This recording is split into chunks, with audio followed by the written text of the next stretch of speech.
All right, next system we're looking at is the nervous system. All right, nervous system, we have the central nervous system and then we have the auxiliary nervous system, okay? So when I say central, I am talking about, and usually we do it with yellow, but how about we do this, the color that the camera can actually see. I'm going to do it with pink. Shoved up here in your cranium.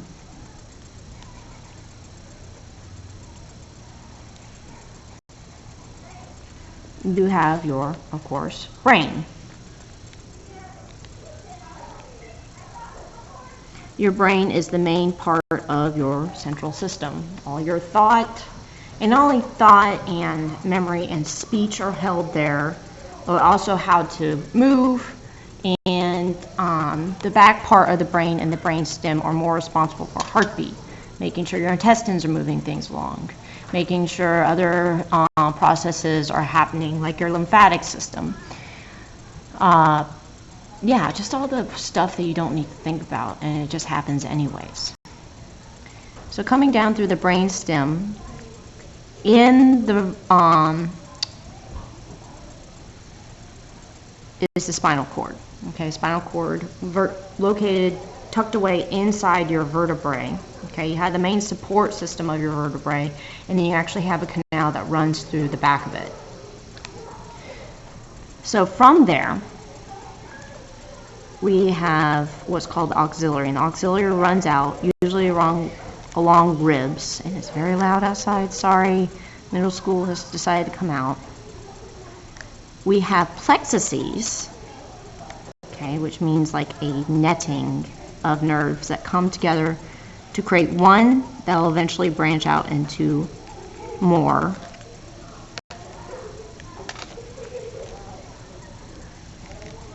Auxiliary means everything kind of on the outside, okay? You have ones that are costal nerves, they run along each rib. And we have a few others that run down through the neck. Okay, so let's finish the costals first. Run down through the neck and actually make what's called a plexus, okay, plexus ganglia, that controls all your intestines. Okay, it tells your intestines when to move. It also has a branch off that goes into the lungs and tells you, when you're sleeping to breathe. So you never have to be too worried about stopping breathing when you're asleep. Some people have a problem with that, like sleep apnea. Not uncommon. Then we have what's called the cauda equina, which means horsetail. It actually splits off in your lumbar vertebrae into a bunch of different branches which come out and then come back together in one huge, and when I say huge, like huge, the diameter of this marker, okay, in the back of your leg, called the sciatic nerve. Okay. All right. And a lot of branches come off into your peritoneal area for your reproductive system. I'm not going there though. Okay. And then they branch off and do what they need to do from the sciatic nerve.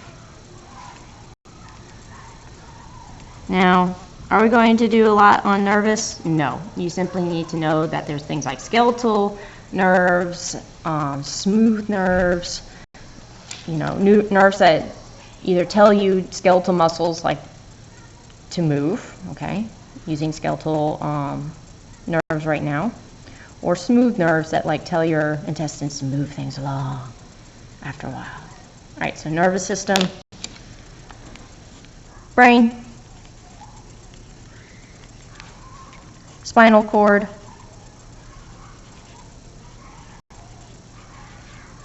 okay. That's about all you need to know at this level. All right, so nervous system. All right, I'm going to flip to the next page. Pause me whenever you need to.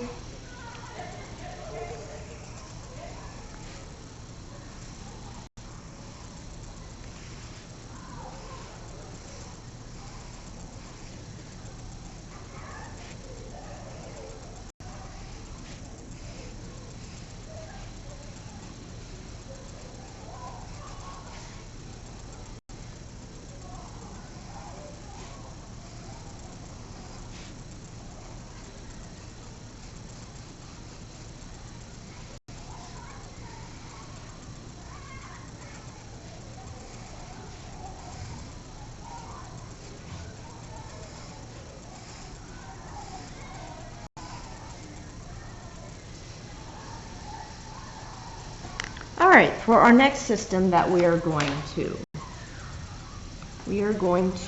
a very interesting system. This system has to do with hormones, okay? And when I say hormones, I'm not talking about the kind that only involve puberty. Okay, hormones regulate pretty much everything you don't think about in your body, okay? And this system is known as the endocrine system, okay? There are only certain parts of the body that have to do with this, including some parts in your brain. So we'll have our basic brain pattern up there. I'm going to go with orange with this one. Remember, didactic color. So in between and hanging down, you have a small one called pituitary. I'll do these. And I'm going to do yellow, even though for the heck of it. Maybe I'll do this kind of yellow. All right. You have this one called the pineal gland, which regulates sleep. You have the amygdala, which is very deep in there, which helps regulate emotions, okay? Helps tell you what to feel, okay? It's a very basic part of your brain. You have your thyroid in your neck that helps regulate fat and other hormones. You have your parathyroids, which help regulate bone growth and calcium upkeep. For digestion and insulin, okay, so, gotta put this here, diaphragm. Nestled up right next to your stomach is a very weird kind of shaped one. This is your pancreas. It's responsible for pumping out insulin and letting your body absorb or store sugars as fat. The gallbladder, which is nestled right underneath the liver, is responsible for helping you digest fat, okay, fat and proteins. Right above your kidneys, and I'm only going to do a shadow of your kidneys.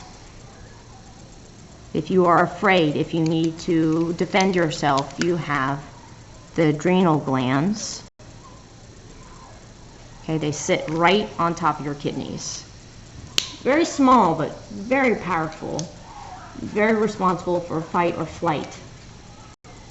Your kidneys themselves actually do create some hormones that have to do with blood pressure. They tell you if you're dehydrated. They tell the brain, hey, we need to drink some more water. Okay. And then again, the other part of your body that's always leaking hormones, you can guess, is your reproductive system. So that's obviously all down here, but the most powerful reproductive organ in your body is actually your brain. That being said, we're going to have that. Let's go ahead and label them. So we got pineal, responsible for sleep. This is a great one. Amygdala, okay, responsible for emotions. Pituitary. Gotta think about writing this. Pituitary. Okay, responsible for the actual physical growth of your body. You getting bigger right now is responsible for, is the responsibility of the pituitary. Thyroid. You hear a lot about, especially women having problems with their thyroids. Parathyroid.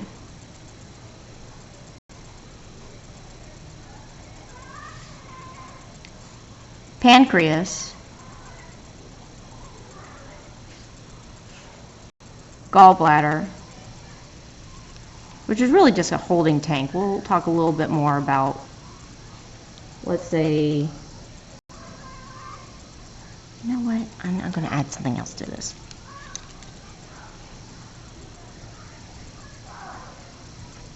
I'm going to add your liver. Your liver actually does produce bilirubin, so liver, it serves another purpose though, and we'll talk a little bit more when we get to the immune system.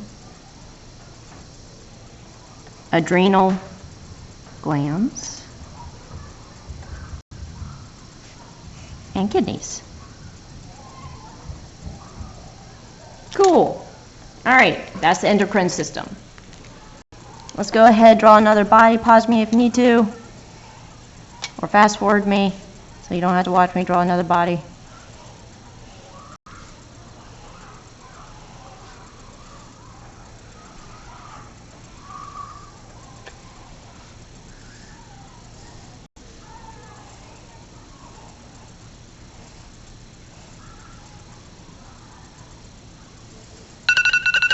Oops. Shush. That's my signal. If I had class that third grade would be over. Not worried about that right now. I'm obviously not teaching third grade right now. Today is my day to make videos. Make sure. Well, I had a growth spurt in one arm then. Okay. That's what happens when I talk and write or draw.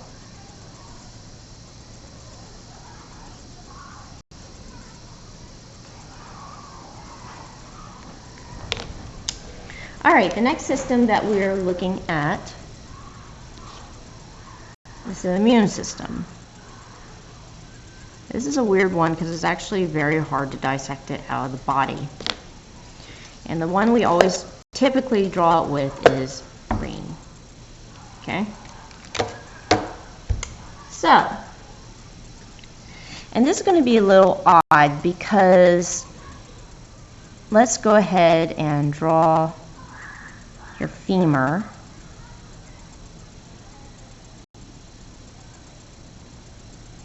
Okay, femur bone. Okay, so this is the longest bone in your body. It's also the strongest bone in your body because it has to hold all that support. Inside of it, in the very middle, is what's called bone marrow. Bone marrow, in the earlier parts of your life, helps you develop a lot of white blood cells. And over time, and that's the reason I drew it with yellow, is more and more of that bone marrow is starting to be replaced with fatty deposits and not so much responsible for making those white blood cells. Go ahead and add your diaphragm.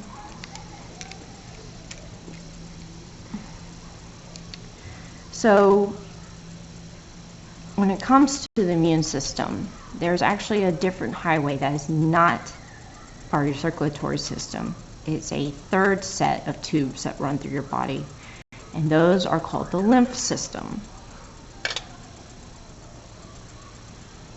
You have lymph nodes in certain parts of your body. So let's say you have your parotids here, your submandibulars here, your really big ones here, your adenoids, all those that the doctor feel in your neck. Okay, they're looking and feeling for your lymph nodes. You have your subclavian, which go right underneath your clavicle. You have a lot in your armpits. Okay, these are the ones they test for breast cancer. You have a lot that are looking for anything weird next to your lungs. Okay, so right here around the heart, a lot of lymph nodes in there. You have lymph nodes in your inguinal canal. Okay, so let's say you get ingrown hair in your pubic area, then that inflammation is going to spread, and you're actually going to feel it when you sit down in the bend of your legs because all these nodes here are now inflamed as well. Okay, and we have nodes that also check out what you're eating. So what the nodes do, and they're all connected, they all run together. Check out everyone, they connect to each other. Okay. Head and neck are actually separated. They come together and they actually dump into your subclavian vein, so they're actually a separate system. So if you have like head and neck cancer, it's not going to spread to the rest of your body. It can't go from the head down. Now let's say you get prostate cancer and it travels up your spine. It can go through the spine into, let's say, your head area, your brain area, but it cannot go the other way. I actually won an award on those. Very proud of myself. Okay. for a head and neck lymph node for dental students to learn how to check in their patients all the exams that they do, because there really wasn't a very good guide for that before. So these all travel along, and what they do is they allow white blood cells to not have to go into the blood system to check for anything. Since they run alongside the blood vessels, they can actually swap out in certain places. And they'll come in and there'll be a bunch of immune cells going, have you seen anything interesting? Have you seen anything weird? And this is actually kind of like a database for all the immune cells in your body, and checkpoints as well. Kind of like checkpoints for like agriculture on the highway and things like that. So the lymphatic system collects data and looks for bacteria and viruses, because if another, let's say white blood cell does find something weird, it can go back to these lymph nodes and go, whoop, I found something, whoop, there's an imposter, whoop, there's something going on. We need to go to this area over here because there's a huge infection. And it lets everyone else know, oh, we need to round up the troops and go protect the body.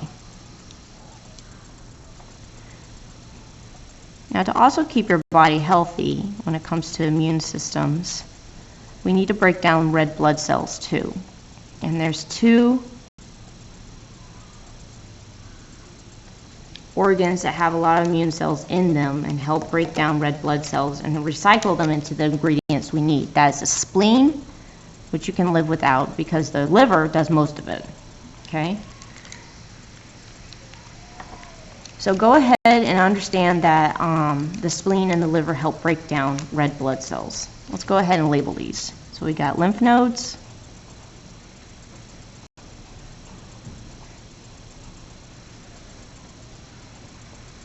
okay, the lymphatic system,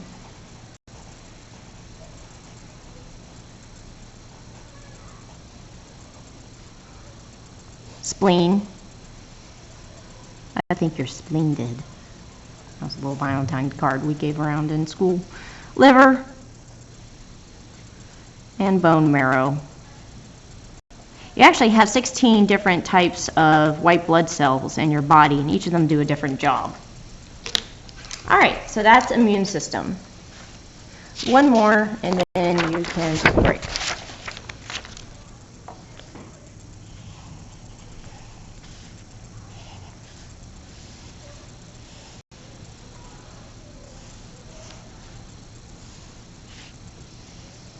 E. Okay.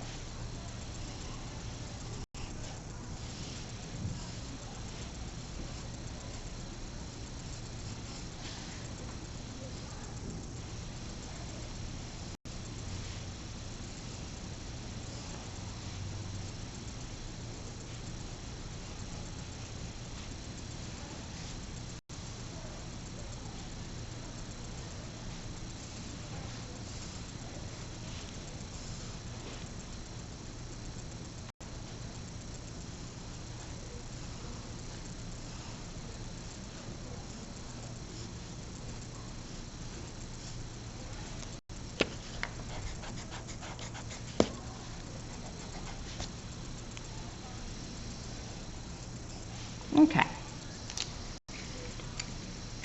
Next system has a gross name to it, but we're not talking about feces, okay? Excretory. Excretory.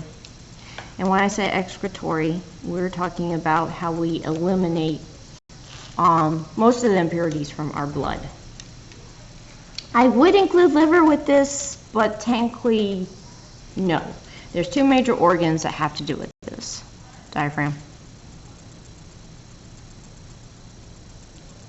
And those are the kidneys, these two kidney bean-shaped organs in your body. So like I said, the kidneys help you regulate your blood pressure because a lot of blood is going into them, okay? And I mean a lot. We have two major blood vessels that go to them, the two major veins that go away. And what they're doing is they're actually filtering out extra salt and other impurities from your blood, okay? And they are putting those, let's see here, yellow just doesn't show up very well. Making those into urine, okay, which goes down to your bladder.